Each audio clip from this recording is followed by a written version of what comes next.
Both of you are independently wealthy, and there's really no need whatsoever to create marital property or jointly held property like community property. So a prenup that turns that definition on its head would be a wise move.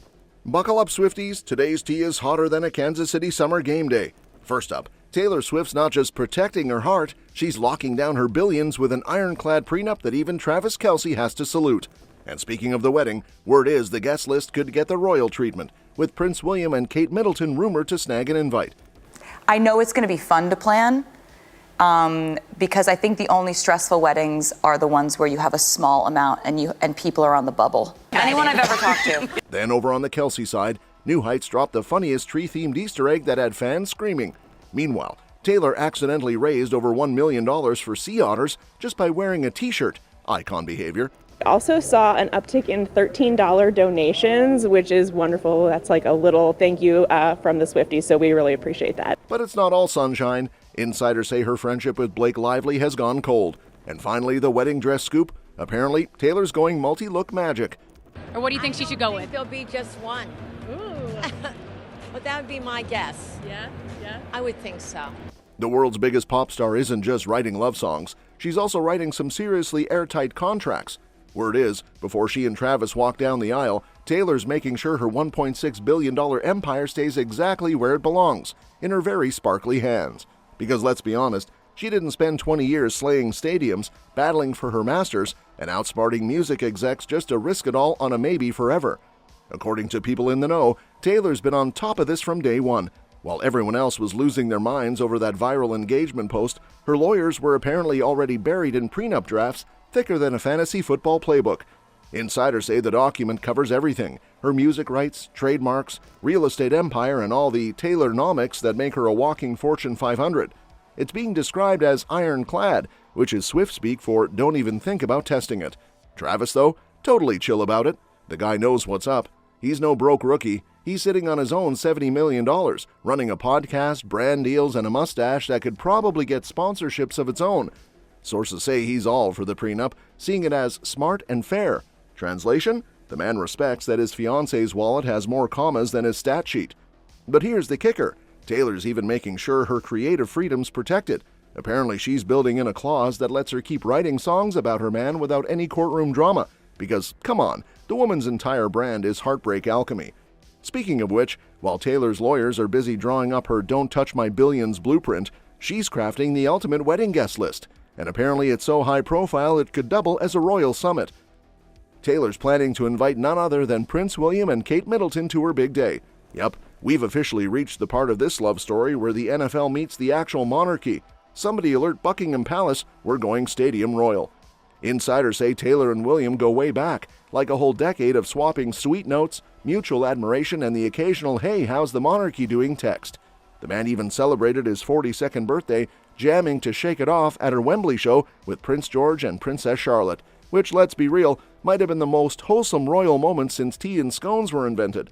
Kate sadly couldn't make that one. She was recovering from treatment, but sources say Taylor's been nothing but supportive, sending her good vibes and handwritten notes like the class act she is.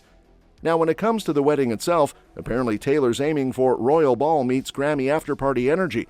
She's not just inviting celebs. We're talking radio DJs, longtime fans, and people who have been part of her crazy rise from Tim McGraw to $1.6 billion boss. And if William and Kate show up, it won't just be a wedding. It'll be a full-blown pop cultural crossover event. Imagine Travis trying to explain football slang to a prince while Taylor and Kate swap stories about global superstardom.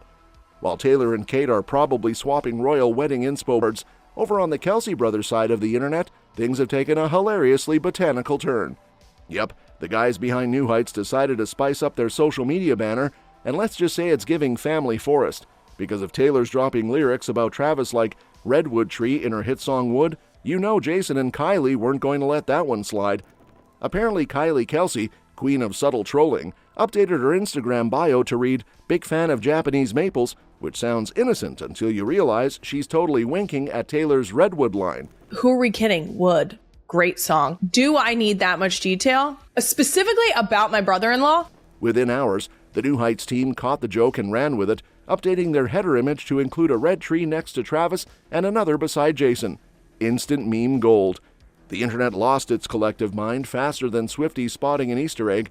Comments poured in like, "The trees, I'm dead," and "Bye." Because really, who doesn't love a good bit of tree-related chaos between NFL legends and pop royalty? What's wild is how this all started, with what Taylor swears was an innocent song idea. During her Tonight Show chat with Jimmy Fallon, she laughed that Wood was supposed to be a timeless throwback vibe until, well, she caught a creative groove and things got, less PG. And I have this idea about, like, I ain't got to knock on wood, and we would knock on wood, and it would be all these superstitions. And it really started out in a very innocent place. Fans can't stop dissecting the lyrics, because when Taylor writes about a redwood, no one's thinking about actual forestry. Let's be real, the metaphors are taller than Travis himself. Meanwhile, the New Heights fan base is thriving on the inside joke. It's that perfect crossover moment. Football guys roasting each other with emojis, while Taylor unintentionally becomes part of NFL meme history. Somewhere out there, Jason's probably laughing his beard off, Travis is pretending not to blush, and Taylor's sipping coffee like, "See, I just write songs, you guys make them dirty." Do you feel cocky? Do you feel cocky about the song Wood? Well, it's not just you, though. It's an appendage. It's not just you as a... What? It's a very specific thing. I think you're not understanding the song. Jesus Christ, Travis, come on. No way. And while Travis and Jason are turning the NFL into the National Forestry League, Taylor's off doing what she does best, accidentally changing the world one outfit at a time. Yep, Miss Swift just raised over $1 million for charity without even trying. All it took was her slipping into a vintage otter tee, blinking twice, and the internet went full shut up and take my money mode. Within hours, Swifties had sold out the entire Monterey Bay Aquarium's reissue of that same shirt, and boom, $1.4 million for sea otters and ocean conservation. Also saw an uptick in $13 donations, which is wonderful. That's like a little thank you from the Swifties, so we really appreciate that. Somewhere, a group of fuzzy marine mammals is probably clapping their tiny paws in gratitude. Apparently, the tee was a 90s relic, straight from the era of cassette tapes and scrunchies, and Taylor just wore it for some behind-the-scenes footage from her The Fate of Ophelia music video. She didn't even promote it, didn't tag the brand, didn't make a post, she just existed in it. The aquarium saw the chaos online and immediately went, "Oh, this is not a drill," tracked down the original artist, and started a limited reprint using eco-friendly ink and cotton. They even leaned into the Swiftie spirit with donations in the magical amount of $65.13. Because, of course, Taylor's lucky number 13 had to sneak its way in there somehow. Fans didn't just buy shirts, they flooded the donation portal with extra $13 contributions, probably while screaming for the otters and crying over Taylor's cardigan. The site almost broke, typical Swift effect, and by the time anyone blinked, every adult in kid size was gone. 8 hours, that's all it took. 8 hours for Taylor Swift to raise more money for marine life than most corporations do in a fiscal quarter, just by vibing in a t-shirt. And while Taylor's vintage otter tee was saving sea life, her old friendship with Blake Lively seems to have gone belly up, and not in the cute floating otter kind of way. Yep, the once inseparable besties have gone completely radio silent since Blake's whole Justin Baldoni lawsuit drama kicked off, and insiders swear there's been zero contact since last winter. Not a text, not a like, not even a passive-aggressive playlist update. Nada. For two women who used to be photographed giggling over brunch and swapping matching outfits with their kids, that's basically DEFCON 1 in friendship terms. Apparently it all went south when Blake's lawsuit against Baldoni turned into the Hollywood version of a soap opera marathon. He fired back with a $400 million countersuit, and things got messy real quick. Somewhere in that chaos, Blake's text dragged Taylor into the fray, literally, with Blake referring to her and Ryan Reynolds as her dragons, which honestly sounds kinda cool if it wasn't, evidence in a lawsuit. Baldoni even claimed that when he visited Blake's penthouse, Taylor was there hyping Blake's rewrites for It Ends With Us. Imagine the man thinking he's walking into a creative meeting and instead ends up face-to-face with Hollywood's most intimidating power couple and their Grammy-hoarding friend. That's not dinner, that's a PR nightmare waiting to happen. But according to those close to the singer, Taylor was not here for the drama. Insiders say she felt totally used, like she'd been drafted into someone else's battle without warning. And given that Tay's entire brand revolves around loyalty, trust, and turning heartbreak into platinum records, it's no wonder she iced the situation faster than a Bad Blood remix. Even when court documents suggested she might have to testify, her legal team was like, yeah, she's busy being a billionaire pop icon that week.